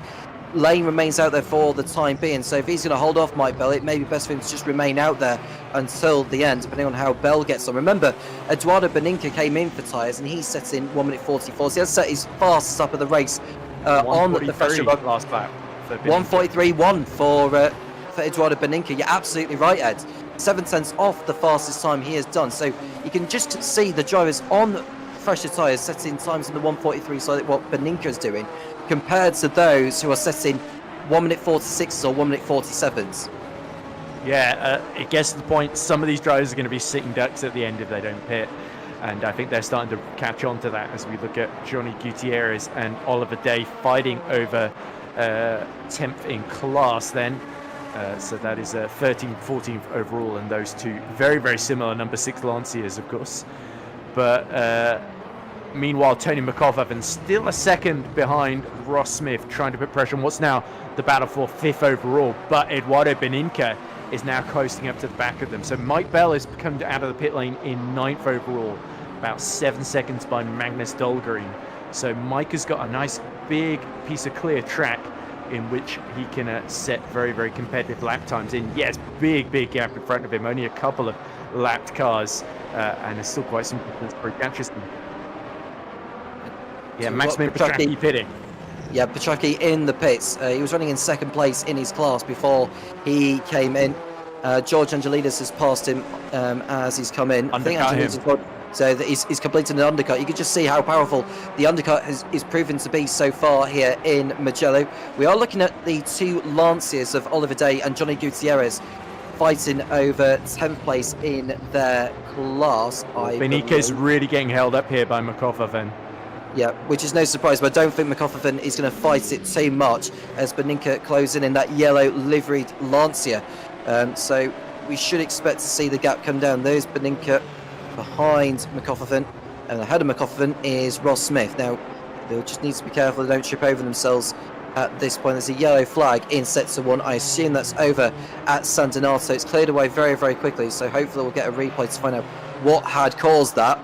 But we are looking at... So Schultz, not for the first time, spinning at turn 1. Yep, unfortunately. Well, he's spun a couple of different corners, and he seems to have added a new one this time around as Paul Alexander. Still going in 22nd, only a lap down. I say only a lap down. Ah, there we go, just coming out of that Borgo San Lorenzo. And I thought he just avoided the wall, but he got on the throttle slightly too early there as he tried to extricate himself from that. And now Beninka, you can see how much McCofferton is just holding him up because he's exactly on the inside through turn 12. Corinteo, which is exactly where Beninka would have wanted to be. So probably McCofferton. Engine blow up! That's Ross Smith. That's Ross Smith's engine going up. And Beninka had to collide to avoid him with the wall. Yeah, Beninka collided with the ailing Ross Smith, whose car is on fire on the exit of the penultimate turn, and it's race over for Ross Smith, the leader of his own class. That's disastrous there. You could tell Ross Smith was holding on so well up to the pressure, lap after lap after lap. And now on lap 32 of 49, so there was just 15 laps to go or so. The engine lets go, so clearly he's upshifted a little bit too early through the chicane. And Beninka also really lost out from this as well. Yeah, there we go. It just lets go. And he was just trying to get out of the way, and Beninka was sort of unsighted there. So it was a horrible situation, and Ross Smith, I think, should have kept to the right there, if I'm honest. Yeah, I think if he knew the engine was going up, there was the grass that he should have been taken to get off there. So I think Ross Smith may have some explaining to do afterwards. But yeah, that's ruined Beninka's race for sure, because there's no doubt of winning, I think. Yeah, he's taken too much damage from it, Ed. So it wouldn't surprise me if he came in for repairs. We'll see where his lap times are at. But yeah, that's handed the advantage over to the likes of Dan Hurlock and Becky Ely-Clark. Yeah, Hurlock building the gap to 7 seconds. Robin Mulling keeping Becky Ely-Clark very, very honest indeed, about half a second quicker the previous lap as well. So Ely-Clark not looking completely assured of second position, also still matching the lap times of Dan Hurlock on and off. As we see a replay, this is on board with Beninka. This is going to be a quite frightening sight here. If you are an Eduardo Beninka fan, look away now, because you're about to see him run into the back of a he so nearly avoided it as well. That's the frustrating thing. Yeah, I've seen that happen before. No, it's not. The steering wheel is not straight, Ed. It's so. Paul, I think you're talking to there. Sorry, we're getting a bit confused. This is the problem when you have 3 people in the commentary box and only 2 of them, audible on stream. But yeah, Beninka certainly, if not damage to the steering, damage to the aerodynamics of the front there with that hit, because it was quite sudden and unsighted. And that's really condemned Beninka, I think, looking at maybe a top 4 or 5 at best here in this race. Yeah, McCofferton isn't in the same class though, Paul, let's be honest. The race continues on, but we want to see where Beninka is at. If we get an onboard view of his steering inside the cockpit, we'll know for certain whether he is getting through the corners as smooth as he would have been before the incident with Ross Smith. There's a car spinning round. Yeah, that's through Savelli, but luckily he avoids Beninka. Was that Petravki, isn't it? Yeah, it is Maximilian Petravki. This has dropped it out of Castanova, isn't he, into Savelli, just facing the wrong way. And that's going to allow Angelidis to pull clear. Angelidis, by the way, yeah, so Schultz is out, but Jerry Chen is actually under pressure for the lead of the AM class. So Angelidis, who did pit for fresh tyres, Jerry Chen, who stuck it out, and then Porsche on the old tyres, is now just really being caught hand over fist here. Here we go. So this is a battle that we've seen on circuit here. They've seen JT Tammy and Filter De Bruyne. JT Tammy's car on the graphic is different to what we are seeing on screen, but Velter De Bruyne, we can definitely see he's fighting for position with him. That is for overall, so they are in different classes, are Tammy and De Bruyne. Same class, yep. So yeah, so my apologies, they are in pro, are Tammy and De Bruyne. So take my word back for that. But De Bruyne is attacking Tammy, and I think De Bruyne has already been in the pits, so this should be Up the a inside. foregone conclusion. Yep, easier said than done. Yeah, there we go. So Tammy qualified quite badly, struggled really throughout this race, is now beaten back to 10th position as I try and put lead. Although De Bruyne hits a little bit of the grass and then has to get slightly defensive. Yep, so he's pit 7 laps ago, so those tyres still in very, very good condition, whereas a JT Tammy, his tyres ailing, begging for release. So we're going to see a replay to what happened involving Tammy and De Bruyne. De Bruyne sending one up the inside. This is at Santa Donato there. And yeah, I think Tammy didn't recognise that De Bruyne was coming through. Yeah, so De Bruyne sort of locked wheels with him, didn't he? Oh, and they bump as they rejoin as well. Again, they just both wanted to be at the same part of the track at the same time, which is not logistically feasible. As now Oliver Day is having a go at Johnny Gutierrez. Can Oliver Day improve his day? Oh, not enough room around the outside there. And they collide. Big lock-up for Oliver. And he somehow keeps out of the gravel there. But yeah, that was quite a dramatic moment there. I think Oliver Day is going to struggle to get to the end of this race with that front right looking like a 20 pence piece.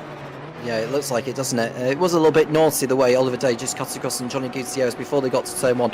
It's difficult from that camera angle because it almost looks like he's just swerved across on him, but in actually it may be more than a car's length ahead by the time we get to the corner. We had it before earlier in the race with someone else.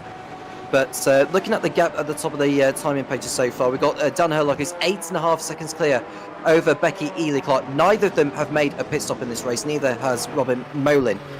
This replay here, this is between the two Lanciers, isn't it? Yeah, it did look like Day cuts across on Gutierrez there, and as he got on the power, you could just see the lock-up there, which won't have done the tyres too good there for Oliver Day.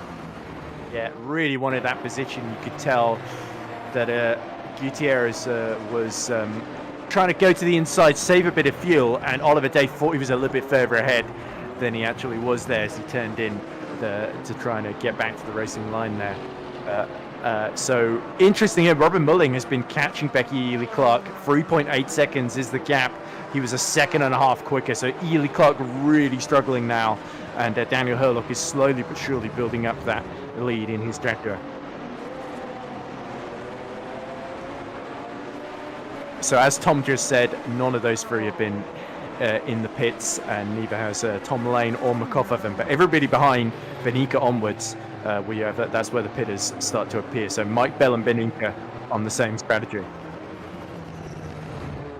So back to that Angelidis Jerry Chen battle. George Angelidis has retaken the AM lead off of Jerry Chen, unsurprisingly, and now Jerry Chen has got to worry about Maximilian Petravki 3 seconds down the road, who of course was leading the class earlier. And he's really going for a fastest lap attempt here as Max Petravki. Last lap 1:44.5, his fastest lap of the race. Personal best anyway. Very nicely done there for Petravki, closing in on Jerry Chen. So they look to fight out and De Bruyne, we understand, has been penalised, and I wonder if that might be either for the collision he had with JT Tammy, or is it for track limits? It might be track limits for De Bruyne there. It would have been very harsh if it was for the collision with JT Tammy, but we'll find out maybe. I would probably say it's been track limits for De Bruyne to be penalised. Was he a little bit too far over the curb then at turn 4 and 5 there? It looks like it, didn't it? Yeah, I think he's probably done that a few times over the course of the race, just taking the apex a little bit too much. Yellow flag in sector 2. And Jerry Chen is the one who has caused that yellow flag briefly, but he's got going again. And we'll find out how he's managed to do that. It is at sector 2, so it may have been through. Oh, he's lost it on the way. Oh, and someone else went off as well. That was Petravki, surely, who was right behind him. And he's hit right into the wall, is Max Petravki. He has done, yeah. Petravki in the wall. Jerry Chen going for a spin. So the drivers 2nd and 3rd in class having their own melodies. And, well, that makes George Angelidis' race a whole lot easier now because he's got a 15-second margin over Petravki, who's rejoined, but surely he's taken quite a bit of damage from hitting the barrier. Yeah, and now Carl Struhal has gotten up to 3rd and is only about 2 seconds behind Petravki as well. There's a replay of it. Yeah, he had to make that split-second decision. That's a horrible situation because Chen was sort of sideways, was sort of going to drift to the outside. So instinctively you want to go to the inside, don't you? But you can't rely. You have to react to where the car is, not where you think it's going to be. Oh, and finally, with just a handful of laps to go, the rain has arrived. Survival of the fittest, is what Charles Darwin once said. He will prevail in the rain. Is the rain going to hang around?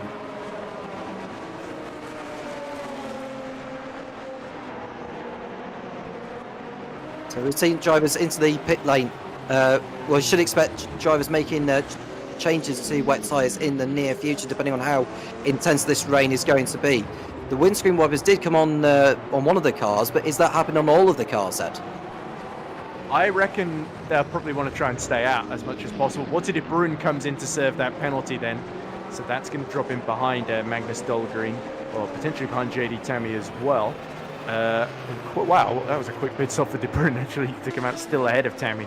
But yeah, of course, Cole Struhol now is up to second. So Petravki, I think, has that. We do see Petravki has still in second position in class. Sorry, I misread that. So Cole Struhol is about 7 seconds behind, and actually starting to drop behind. He's not had a great first sector, as Cole Struhol. So everybody really starting to struggle in the rain.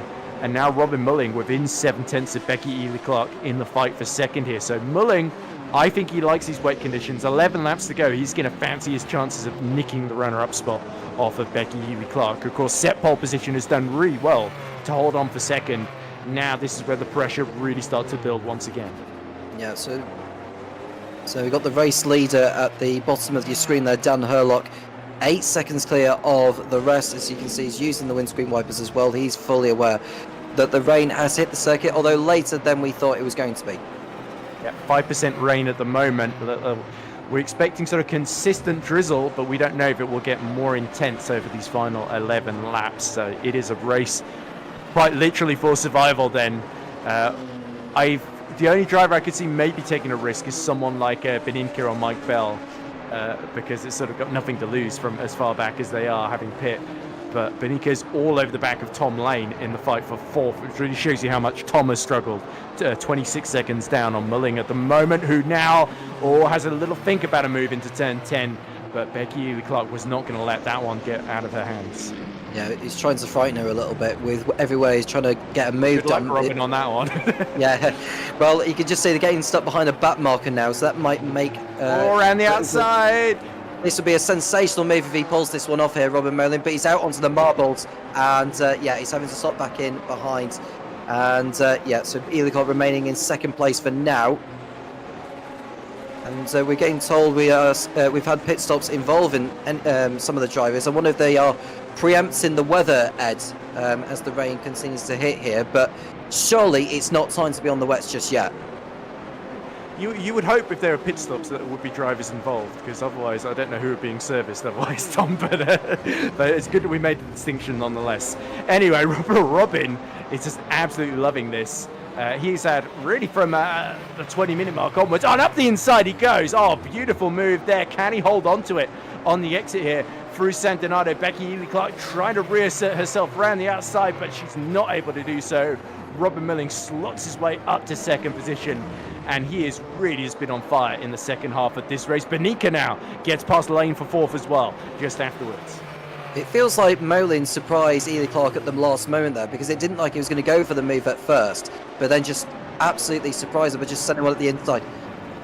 Well, this is the thing with Herlot now, because Molin's got about 11 seconds to make up. There is Tom Lane coming back through on Eduardo Beninka. Yeah, maybe a bit of a dive from Beninka, and he wasn't quite able to sustain it through 2 and 3. Oh, as they both struggle for traction. This is Beninka on the fresher tyres as well than Tom Lane. So that really shows you how much the rain is starting to impact things. Still at 5% at the moment. We don't think it's going to get too heavy here. Well, I don't know if we have a Ferrari rain system in this game, but I think 5% is still 95% dry by my reckoning. Yeah, and you could just see Tom Lane going through RB1 rather erratically there, and you can see that the tyres are pretty much falling away as we speak. This is Beninka going through on Lane to begin with. Lane not getting the best of exits out of the last corner of Bachin. And Beninka was able to just get in front for a moment, had his nose ahead, but then Lane, for some reason, was able to get back in front.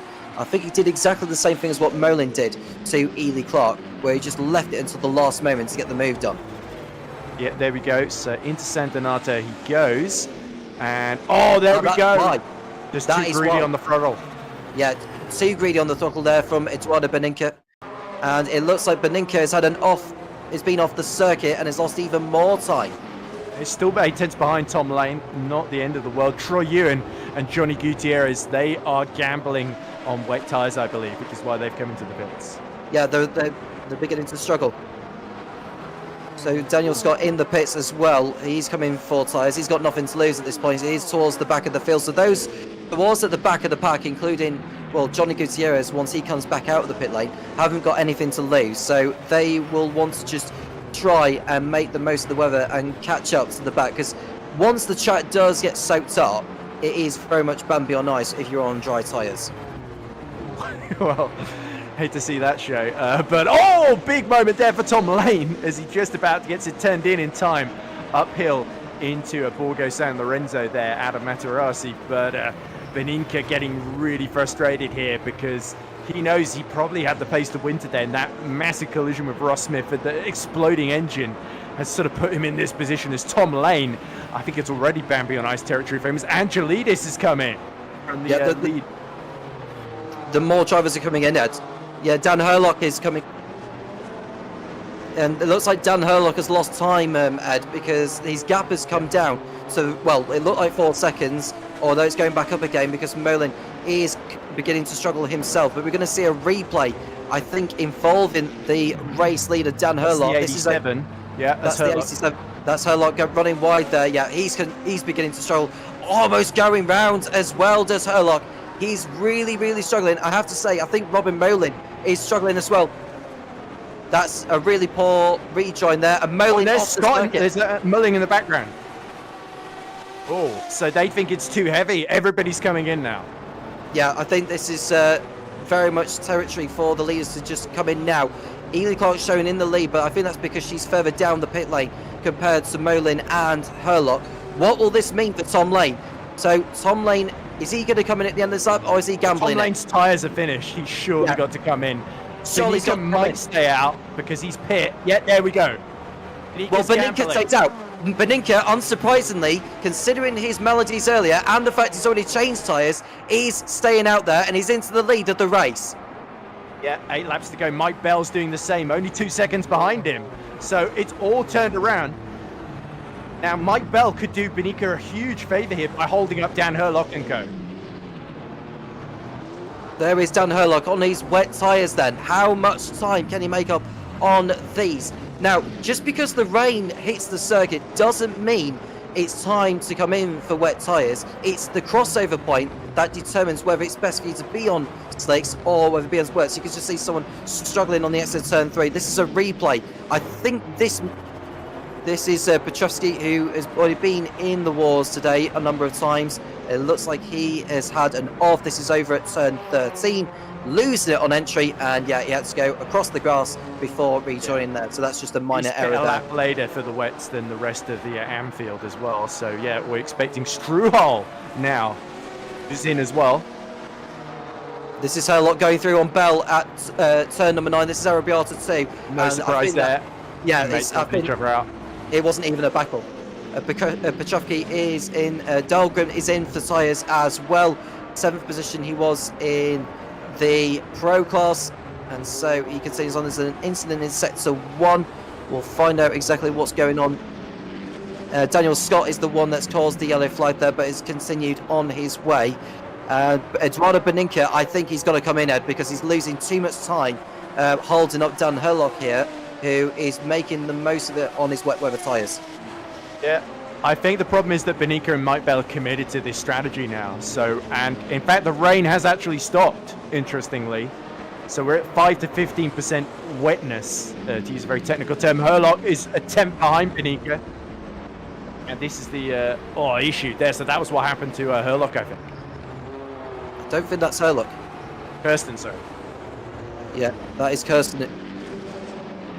There's a yellow flag, and he's dropping to 5th. Yep, he's had enough. He's had enough as Dan Herlock, and it's on the exit of the last corner, and he just needs to watch how he applies the throttle there, because it looks like the rear tyres have absolutely overheated there, so he needs a few corners. I think he collided with Beninka, you know. Well, we'll find out in a moment. Behind him. Yeah, he's behind Becky Ely-Clark now, is Dan Herlock, and Ely-Clark is on the same tyres as what he is on. We're going to see a replay to find out what happened to Dan Herlock. Oh dear, Mulling has hit trouble now too, so Becky Ely-Clark up to 3rd. It's like all these people pit for wets don't want to win. Look, so there was just a bit up the inside here. Beninka has a moment. Oh, and yeah, Herlock gets sent into the wall there. That was just really unfortunate for both. Herlock did well not to take out Mike Bell as well as he was spinning. It felt to me like Herlock was just not patient enough. Yeah, we'll have to see what happened to Mulling as well, because is Beninka going to win this one on the dries just by staying out? That would be incredible here, but I wonder if everyone's been duped into going for the wets here. Beninka and Mike Bell, like staying out, keeping their head, knowing that it was going to be a short shower, have played a blinder here. This could be shades of the German Grand Prix in 2000, where Rubens Barrichello remained on the dry tyres despite certain parts of the track being wet and others being dry, and he made the most of it and stayed on the dries and won the race emotionally, did Barrichello back then. But there is a replay of someone just running wide. That was over as Petroffi at turn 11, having a little bit of off-roading, but no harm done there. This is Dan Herlock then, behind Robin Molin. Both have had an off in the last lap or so, and now the fight's in what should have been for the lead involving these two is now for 4th position. Yeah, we've got to keep our eyes on the lap times here. Beninka and Mike Bell, just starting to dip below the 2-minute marks. The track is coming back to them now, whereas Becky Ely-Clark 2 minutes 38, and then Mulling 1:57, so he's sort of matching the times of the leaders then.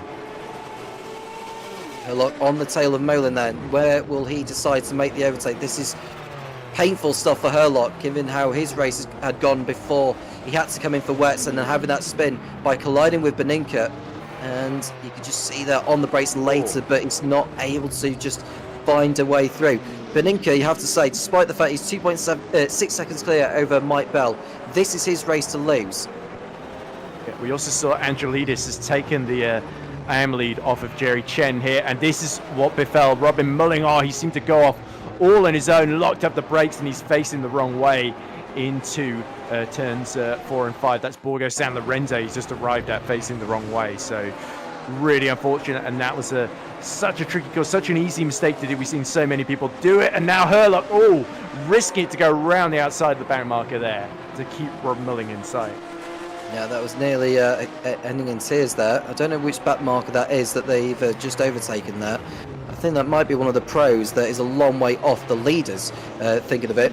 But like I say, Beninka, well, you wouldn't have thought that he'd still be in the lead, given that the manner of which the rain has come down. But it doesn't feel to me like it's raining enough for the wet tyres to be used at.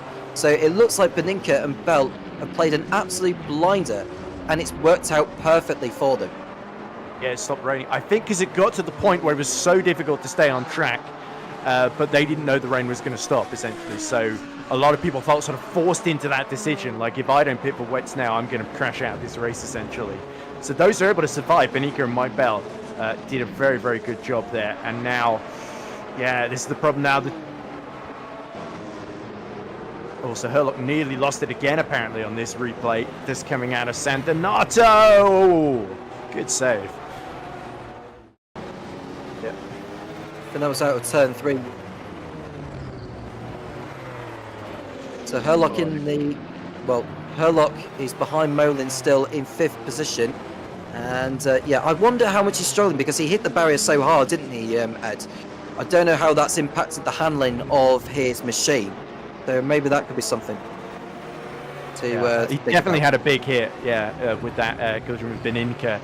And it's hurt his car, certainly, if not his pride as well, because I think he knows there was a genuine chance of winning that race there. Yeah, it's all good. But Beninka has got Mike Bell starting to bear down upon him as well, just 2.2 seconds behind. So we could still see a battle for victory. And Becky Ely-Clark and Robin Mulling are both lapping quicker than the pair of them. Well, then we've got a brilliant battle involving the AM lead, involving George Andalidis and Max Petrovsky as they continue Petrovsky on. just keeps coming back at him after every mistake, doesn't he? Fantastic pace from Max Petrovsky. And Angelidis has really just got to hold on to this win here. Petrovsky looks like he's got the better car here, and I think Angelidis is very reluctant here, just allowing to go. But we are running out of time here in Mugello, third round of this Virtual World Sports Car Championship, and you can just see Petrovsky getting onto the grass on the exit of turn number 5, and that's cost him time. Yeah, well, this was a pretty solid race before the rain, and then an absolutely bonkers one once it fell, and everybody was forced into making that sort of do-or-die decision, weren't they? And Inca, as you said, when Ross Smith blew up in front of him and damaged the front of his car, was probably not imagining this turn of events would play out. But Mike Bell looks not just faster, but significantly faster now, 151.5. The opportunities well and truly opened up for him in that Jaguar XJR. So Beninka... Nicholas Kirsten was the latest to bring out the yellow flag before turn 15, but has continued. But George Andalidis is holding on ahead of Petrovsky, but time is running out. 5 laps to go. Marker in the way. There's a back marker in the way, which won't help, and Andalidis will just hope that it gets out of the way soon enough. But Petrovsky will want to make the most of it here and find a way through. The gap between the leaders in Pro, between Beninka and Bell, is 2 seconds. Petrovsky round the outside of Angelidis through Bacchini. I don't think Angelidis has got a leg to stand on here. Petrovsky round the outside, and that move was coming all along, unless Angelidis has got something to respond to it. A fantastic commitment either way from Maximilian Petrovsky. That was a move for the lead. He had to do that, didn't he? Only a handful of laps left to go. And yeah, the wet tyres, of course, may, as the rain has definitely stopped, so Mike Bell really starting to close on Beninka while this is going on. 1.1 seconds, the gap, so he's taken nearly a second out once again on this last lap. Yeah, meanwhile, battle for third between Becky Ely-Clark and a recovering Robin Mulling, who's only half a second behind. So I'm not sure where to look, Tom. We're looking at a grandstand finish here. It's battles galore as we speak, and you can just see in the top left corner in the bigger screen is Beninka and Bell. Bell closing in all the time. They kept coming down to 1.6 seconds. At the bottom right hand corner of the screen is the battle for third place between Becky Ely-Clark and Robin Molin. So they are in a fight of their own. This is absolutely thrilling to see. We've got a 3-car battle actually between Ely-Clark, Molin and Herlock as they continue to dice it out for the final podium position. Earlier on in the race, we'd have been saying it would have been the battle for the win. Yeah, that's how quickly things can change, with just a little bit of rain scaring the pants off of everybody. But but nonetheless, Becky Ely-Clark once more under pressure from Robin Mulling, as you say, what would have been, in fact, this would have been the battle for second earlier on. Now it's the battle for third, essentially. Oh, McCoffin hitting trouble, but still in the lead of the Pro-Am class, of course, with Ross Smith's retirement. Second and third in the Pro-Am class. We haven't talked about them much. Oh dear, John and Troy Ian I was just about to mention, but yeah, some big drama in the background there as I think Robin Mulling has fallen a little bit off the back, has to go around the outside of, is that Max Petrovsky, and more issues there, having just made that move, now right behind George Angelidis again. I don't think it's Petrovsky because he's still behind Angelidis in their own battle for honours in AM. Going back to what he was saying about the Pro-Am class of McCoffin, he's got around about 37 seconds in hand over John Ewan, so he doesn't need to worry about him for the time being. As we watch the screens here, and whilst they're updating, Petrovsky in second place behind Angelidis with 4 laps remaining here in Mugello. Behind those two is Jerry Chen, who I think he's dropping back from these two because I don't know whether he actually came in for wet weather tyres. If he has, then they'll start to fall away here, and as he tries to get the power down, he'll know he'll end up overheating them. So it looks like it's Jerry Chen settling for third place, and Petrovsky, oh, he had to get out of the way there, Petrovsky. I don't know what has happened to him. Was there maybe a corner cut penalty he wanted to avoid there? That might be why he slowed down. It could well be a slowdown penalty there for Maximilian Petrovsky, and we'll find out what exactly has gone on with that. But going back to the leaders of... I think we're about to see what happened here. So this...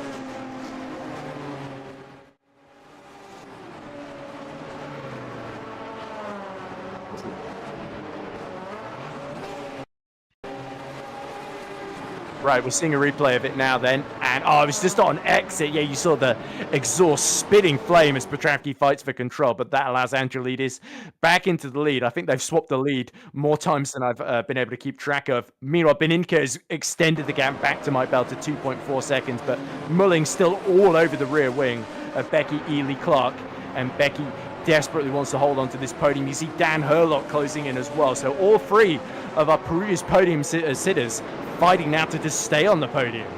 Yeah, I hope they've all saved enough fuel at this stage of the race now, Ed. It's worth mentioning about fuel saving. Hopefully they've saved enough for the last stage. This is the battle for honours in and between George Angelidis and Max Petravki into San Donato corner. And Angelidis once again holding Petravki up, but he locks up. Whoa! Yeah, he leaves the inside open there. Does George Angelidis, does Petravki find a way through? Not quite this time. My goodness, if these two crashed into each other, Jerry Chen is going to once more inherit that AM lead, isn't he? But now, Daniel Herlock, despite the damage, despite things going wrong for him in this race, has still got a chance of putting pressure on these two. Oh, so Troy Ewan is out. He's not going to finish third in the Pro-Am class after all, behind his brother John.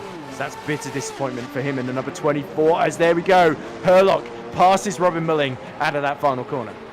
Yeah, very nicely done there for Dan Herlock, making up for lost time, although Molin will have something to respond there. He won't take that line down, but he's running out of time. Contact between Molin and Herlock. Molin too impatient on the throttle and ran into the rear of Herlock. Yeah, whatever, it was a horrible exit from Robin Mulling. He looks very fired up to get back through. He's made a couple of mistakes. That's cost him a chance of getting on this podium, isn't it? And Becky Ely-Clark breathing a couple of sighs of relief. Just one more lap to go after this one, and it looks like it's going to be a shock upset win for Eduardo Beninka, although you do have to say, with the fastest lap of the race to his name, he really had to fight to get back into this position after not one, he did one setback, which was the pit stop, and then two, which was Ross Smith blowing up in front of him. Yeah, it was a big shot, but it played into his hands very, very much. He was ninth in the championship coming into this round with a fifth place finish. He picked up in Daytona. He didn't score last time out in Sebring. So this victory is going to mean so much to Eduardo Beninka, who will throw himself further towards the top. But I think Dan Herlock will still do enough to remain in the lead of the championship. Petravki coming back again. This is Petravki coming back through on Angelidis. Does he go to the inside? There goes Angelidis, locking up into turn one, but he makes the corner this time around. Sets a one yellow flag.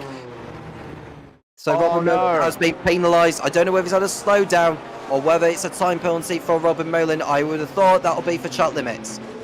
Well, that's surely going to consign him to fifth then.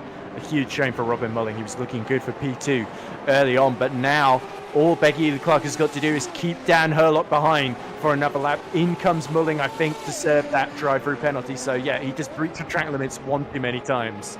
Yeah, he should have enough in hand to remain in fifth position, Rob Molin. So the pit lane speed limit is 200 kilometres an hour. We are now on the last lap with Eduardo Beninka on course for a magnificent victory, it has to be. So with Mike Bell in a well-deserved second place. Both drivers remaining on these slicks as the rain came down, but they played the strategy to perfection. Beninka already made a pit stop to go from dries to another set of dries to get the gap down on the others, and it's worked out perfectly for him. Indeed it has, but such has been the topsy-turvy nature of the rain affecting the finish of this race that it was very, very tricky to predict which way this was going to go. But Beninka and Bell, the two Bs, keeping their heads out there, and Mike Bell is actually keeping Beninka very, very honest on this final lap, but I think his charge has come just that little bit too late here. Beninka is going to very, very deservedly take this win. A remarkable drive from the pair of them. Beninka, as he comes towards the back marker there. I don't know who that is that they're coming up to the lap, but I'm sure it won't intervene with what they are doing. Beninka gets through the back marker.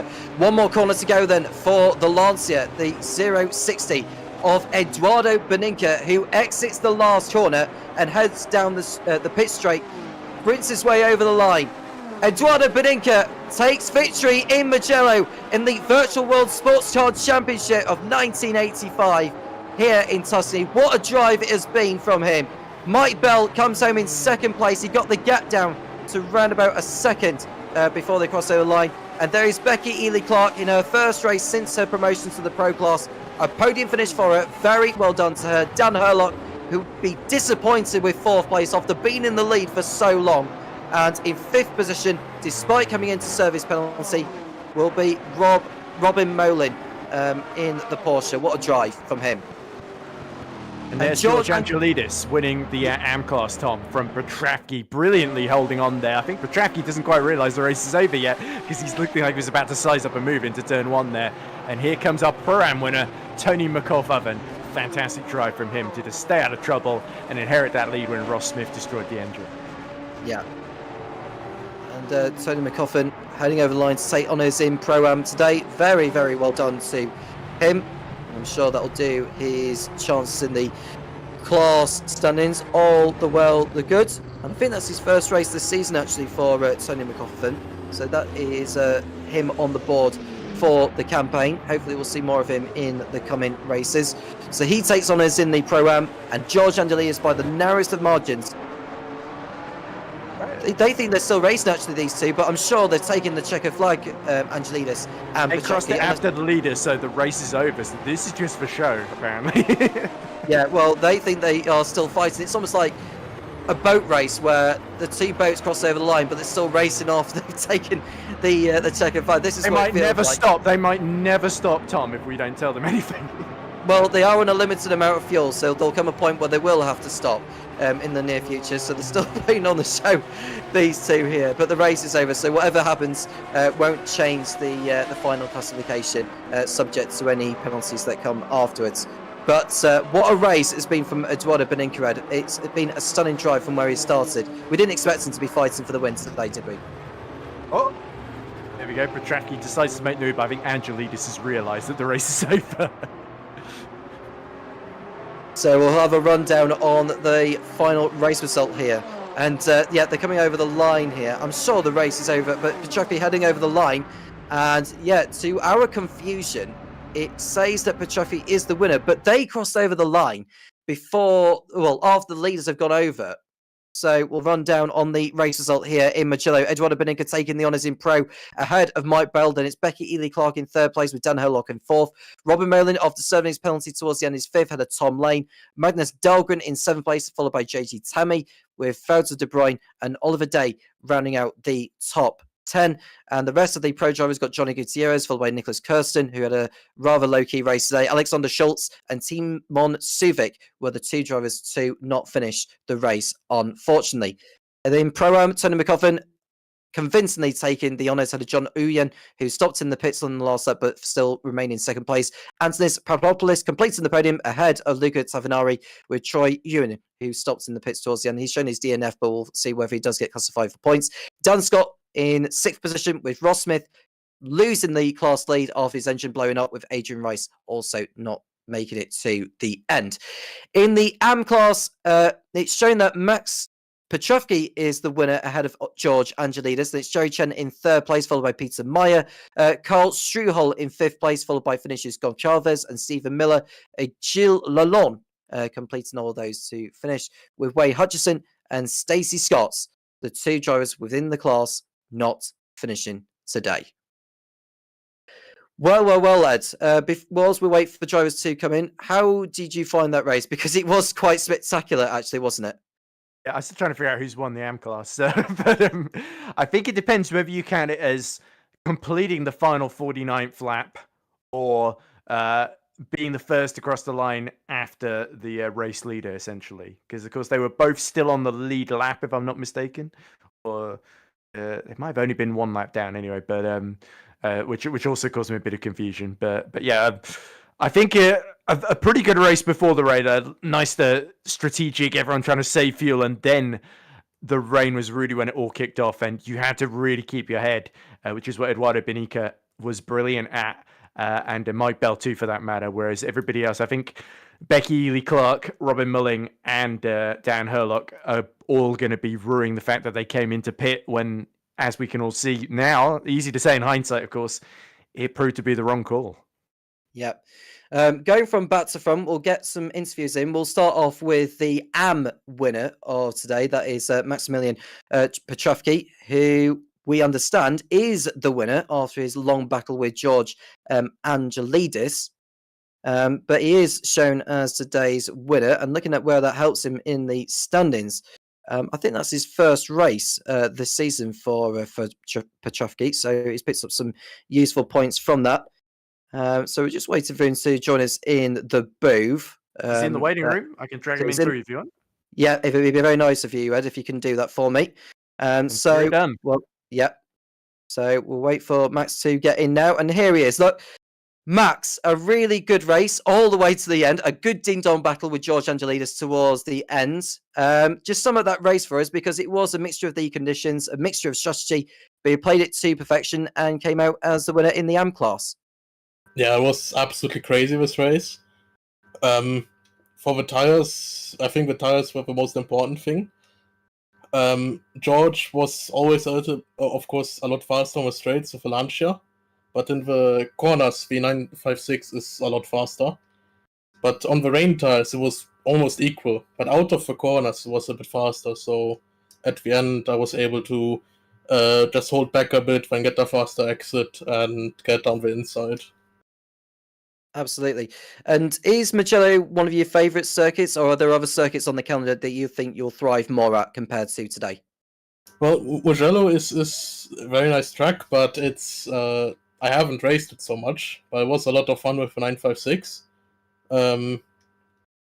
Especially the really fast corners with the ground effect of the car. It just sticks to the ground very nicely, and you have never any kind of loss of grip or anything.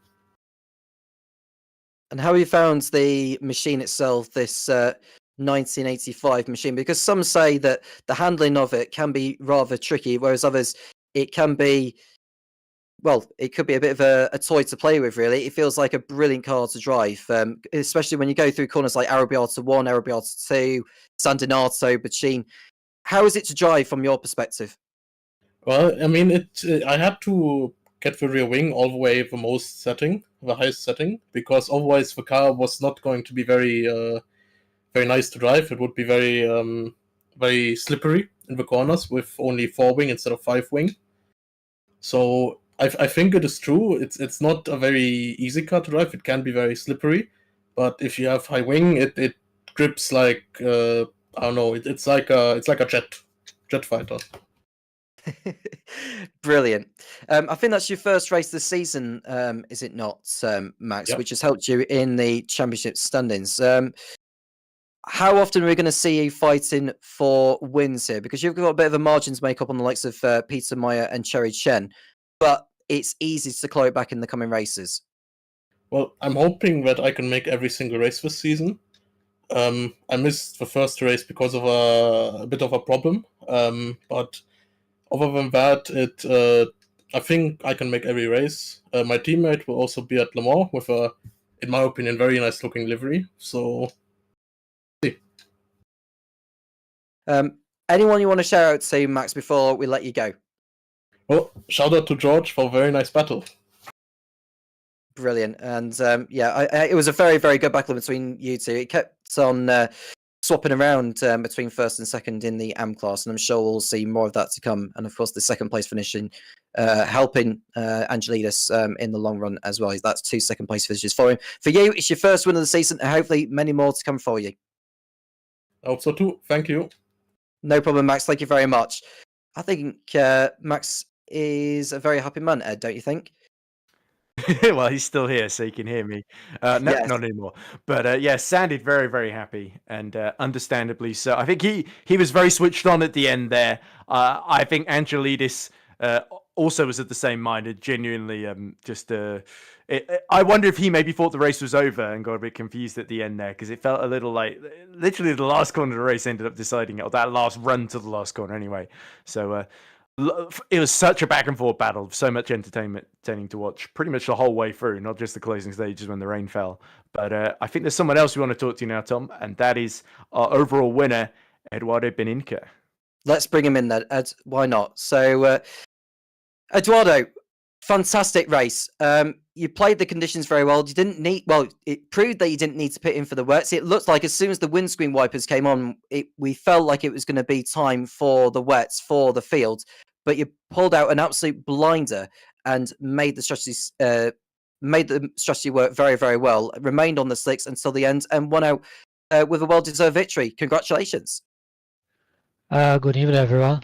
I'd like to first thank you everyone involved in this event, to the organization, the broadcast, everyone, the mods, the mod developer, and basically it was a lot of luck because I had planned to stop to do one stop for tires because the Lancia is too hungry on tires for this track. It's impossible to finish at the pace I was doing.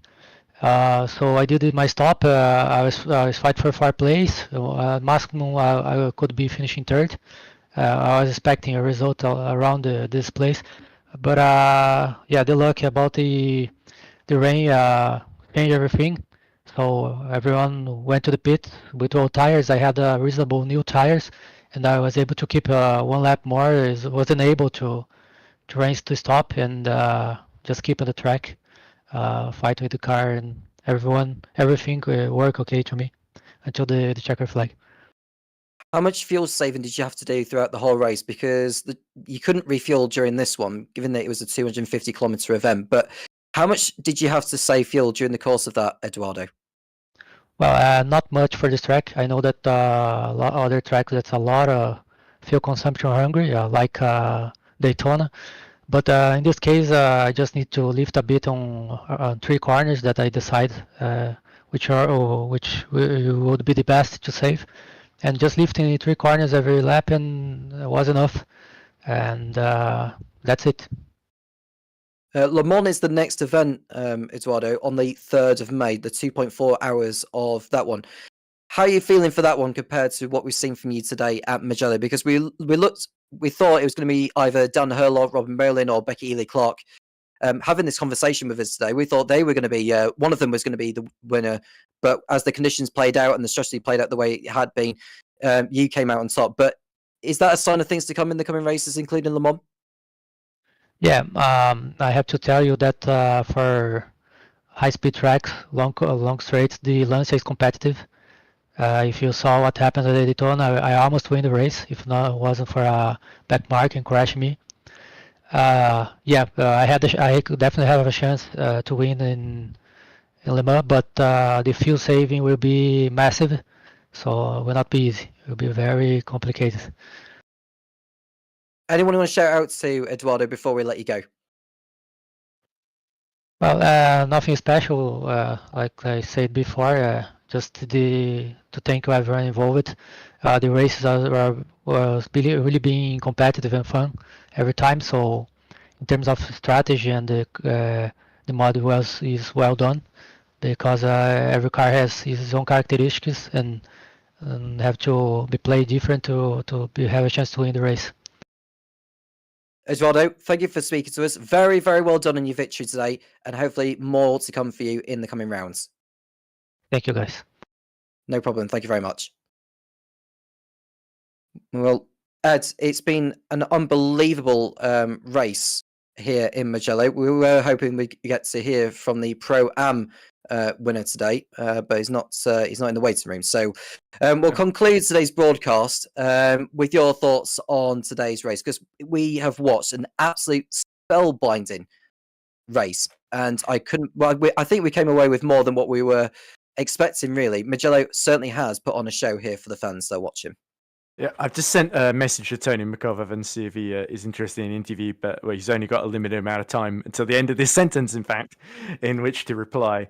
So we will see. Yeah, he's just remembered now. Okay. I see. Okay, well, right, I will fill until he gets back. But yeah, here we go. We found him then, so I don't have to answer this question at all as it happens. This is all nice and non-chaotic, isn't it? Right, let's hear from Tony McCover then. Take it away, Tom. Excellent.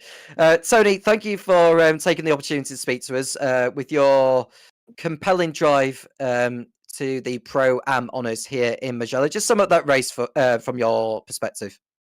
Thank you. That was indeed a long race. I just tried to take it really easy, just drive around and meet the fuel target. And it happens that made my way with following Robin Merlin in the start, and got like in a good place, good pace as well. And yeah, just went around and catch up on Ross, and then followed him for a while until unfortunately his engine went, and then just at that moment in a good position to get the win and keep doing that. So yeah, that was great. Excellent. In terms of the other races, we were just speaking to Eduardo about Le Mans, and given the high-speed nature of the course there, what are you thinking for that particular event? I think this is your first race that you've competed in this season, but how have you found the machine itself compared to a lot of the other cars that you've raced in? Yeah, the Porsche has a lot of downforce and a lot of grip, so it's really quick in the corners, both on entry and mid corner, because good braking as well. But then it's really hard once you're in a straight line and putting down the power. It's really hard to keep up with Lancia or Jaguar or even the March. We just barely keep up with it. So I don't have high expectation for this car in Le Mans, but we'll just see, and I'll try to just drive around and stay safe and hope to get some points that way. A brilliant victory. Is there anyone you want to shout out to, Tony, before we let you go? Not really. I've been let down by my teammate, so I won't shoot out to them. Excellent. Tony, well done today on winning in the Pro-Am class here in Mugello. Best of luck this season, and hopefully more victories to come for you. Yep. Cheers, guy. No problem. Thank you very much. Bye. Now that we've spoken to all three class winners, Ed, we'll finally conclude the broadcast with your final thoughts on today's race. It's put on a brilliant show from the commentary position, from where we've been watching the rain coming down for a period of time. It didn't look like it was enough to prompt the slick runners to go on to wets. The likes of Beninka and Mike Bell remaining out there to finish first and second. So hopefully we'll get more racing like that to come next time out in Le Mans. Yeah, but we had to wait a long time for that rain, didn't we? A lot of false alarms. And when it finally came, it sort of caught people out.